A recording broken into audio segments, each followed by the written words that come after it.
Hello friends, आज हम बात करने वाले हैं बच्चों की ड्रामा फिल्म के बारे में जिसका नाम है वजाई, जो 2024 में बनी भारतीय तमिल भाषा की बच्चों की ड्रामा फिल्म है जिसे मारी सेल्वराज ने लिखा, सह-निर्मित और निर्देशित किया है।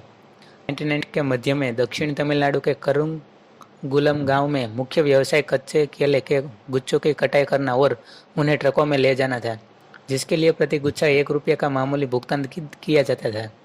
दो किशोर मित्र शिवनंदन और शेखर क्रमशः रजनीकांत और कमल हासन के उत्साही प्रशंसक थे। शिवनंदन को अपनी सामाजिक विज्ञान की शिक्षिका पोंगोड़ी पर क्रश है और जब वह उसका रुमाल चुराते हुए पकड़ा जाता है तो वह झूठा वादा भी करता है। एक होनहार छात्र होने के बावजूद गरीबी के कारण शिवनंदन और सप्ताहांत में केले के गुच्छे ढोने के लिए मजबूर होना पड़ता है। वह और शेखर श्रम गहन काम से डरते हुए इसे टालने के बहाने ढूंढते हैं। हालांकि शिवनाथन की मां जोर देकर कहती है कि वह अपने बेटे के श्रम को गिरवी रखकर उसे मिले अग्रिम ऋण को चुकाने के लिए काम करें। शिवनाथन की बड़ी बहन वेम्बू कानी से प्यार करती है और जो एक साम्यवादी और समाजवादी विचारक है, जो कुछ ग्रामीणों के साथ मिलकर अपने गांव के दलाल मुथुराज के माध्यम से प्रति गुच्छा 1 रुपये अतिरिक्त की मांग करता है। व्यापारी अनिच्छा से काम बंद होने से बचने के लिए सहमत हो जाते हैं। एक सप्ताहांत शिवनाथन कांटे की चोट का बहाना करके काम से भाग जाता है और उसे अपनी गाय की देखभाल करने के लिए छोड़ देता है। हालांकि वह गाय को छोड़ देता है और पुनकोड़ी के साथ चावल मिल में चला जाता है। वापस लौटने पर वह पाता है कि गाय मुथुराज के खेत में घुस गई है, जिससे टकराव होता है। कानी हस्तक्षेप करता है, एक लोडमैन के रूप में अपनी नौकरी खो देता है और अन्य ग्रामीणों की तरह बंडलों को ढोने के लिए मजबूर होता है। अपमान और उसकी मां के आंसू शिवानंदन को यह वादा करने के लिए प्रेरित करते हैं कि वह ऋण चुकाने के लिए 10 दिवसीय अर्धवार्षिक परीक्षा की छुट्टियों के दौरान बिना किसी हिचकिचाहट के काम करेगा। कुछ महीने बीत जाते हैं और शिवानंदन का परिवार बढ़ते ऋणों को वहन करने के लिए संघर्ष करता है।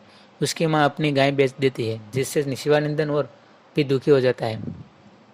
जैसे जैसे उसकी तबीयत खराब होती जाती है, शिवानंदन को मजबूरी करने के लिए मजबूर होना पड़ता है। इस बीच उसे आगामी स्कूल के वार्षिक दिवस समारोह में एक नृत्य प्रदर्शन के लिए चुना जाता है। हालांकि वह अपनी मां का सामना नहीं कर सकता है और अनिच्छा से अपनी बहन वेम्बू के साथ ढोने के लिए चला जाता है, लेकिन उसे मना लेता है और भीड़ भरी लोरी से भागकर खाली पेट नृत्य अभ्यास में भाग लेता है।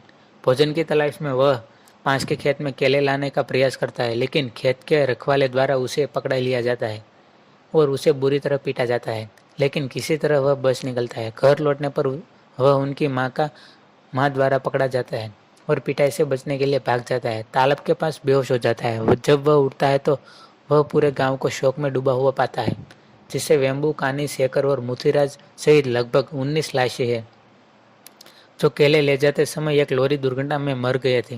व्यापारी को इस समय इस त्रासदी के लिए दोषी ठहराया जाता है क्योंकि उसने उचित परिवहन प्रदान करने से इनकार कर दिया और मजदूरों को ओवरलोडेड लॉरी पर चढ़ने के लिए मजबूर किया। कमजोर और भूखा शिवनाथन खाने के लिए अपने घर में घुस जाता है, लेकिन उसकी माँ उसे पकड़ लेती है, जो उसकी भूख और उसके दुखों के लिए खुद को दोषी मानती है और अपनी बेटी को खोने पर विलाप करती है।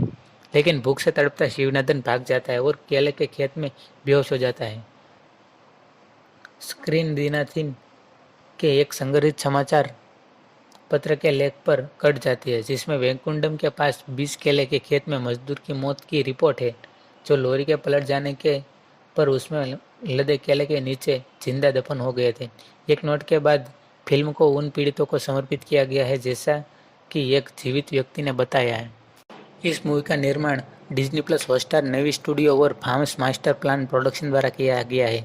इस फिल्म में नवोदित कलाकार पोनवेल एम राघुल आर कलयारसन और निखिला वेमल मुख्य भूमिकाओं में है। उनके साथ जय सतीश कुमार, दिव्या दुरुस्वामी, करुणन जानकी और निवेदिता राजपन भी है। आंशिक रूप से सेल्वराज के जीवन पर आधारित फिल्म है। शिवनाथन स्कूल जाते समय केले के बागान में काम करता है, हालांकि उसे वहां काम करना पसंद नहीं है। फिल्म की आधिकारिक घोषणा नवंबर 2022 में अस्थायी शीर्षक प्रोडक्शन नंबर 1 के तहत की गई थी, क्योंकि यह नन्वी स्टूडियो का पहला प्रोडक्शन है और आधिकारिक शीर्षक की घोषणा कुछ दिनों के बाद की गई थी। मुख्य फोटोग्राफी उसी महीने शुरू हुई है, जिससे अधिकांश भाग थूथुकुडी और तिरुनेलवेली में शूट किया गया था और जनवरी 2023 से मध्य तक पूरा किया गया। फिल्म का संगीत संतोष